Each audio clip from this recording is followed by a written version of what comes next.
Les élections de mai constituent des enjeux majeurs pour les partis politiques. Elles interviennent dans un environnement de réforme politique et institutionnelle. Elles méritent de ce fait un bon encadrement médiatique aux yeux de la haute autorité de l'audiovisuel et de la communication. Comme vous le savez, la pré-campagne est une étape importante et sensible de la période électorale. Pour cela, la couverture médiatique doit se faire en se référant à la loi organique de la haute autorité de l'audiovisuel et de la communication et de la loi portant Code du numérique et de l'information en République du Bénin, qui prescrivent le respect des normes éthiques et déontologiques. La décision à suivre réglemente exclusivement toutes les activités des médias, tous secteurs confondus, pendant la période de pré-campagne. La pré-campagne couvre la période du 5 février à 0h au 30 avril 2020 à minuit. Durant cette période, il est formellement interdit à tous les médias la diffusion de tout élément de campagne électorale relatif aux élections communales et municipales de l'année 2020, conformément à l'article 47 du Code électoral de la République du Bénin.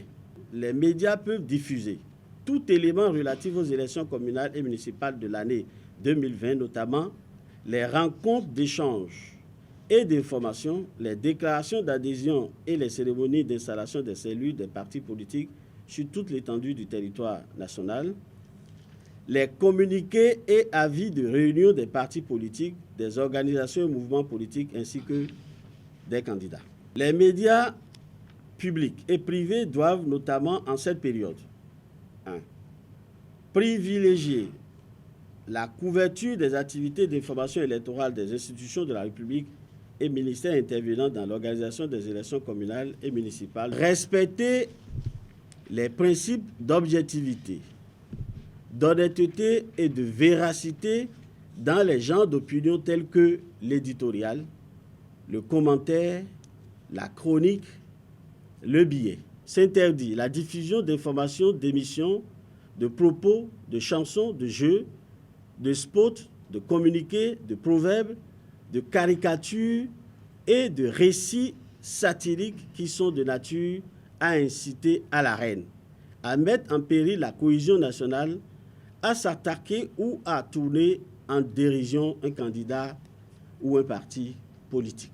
Les médias audiovisuels publics et privés peuvent, pendant la période sous-indiquée, diffuser les émissions interactives. Toutefois, ces émissions doivent impérativement être confiées à des professionnels compétents, respectueux des règles d'égalité, d'impartialité et d'objectivité. S'interdit la publication ou la diffusion de propos incitant à la violence, à la révolte ou outrageant vis-à-vis des institutions de la République.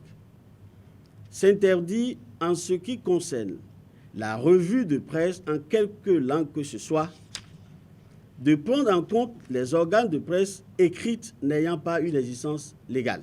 Tous les médias ont l'obligation de respecter au cours de la période l'usage du droit de réponse conformément aux articles 123 à 133 et 142 à 150 du Code de l'information et de la communication.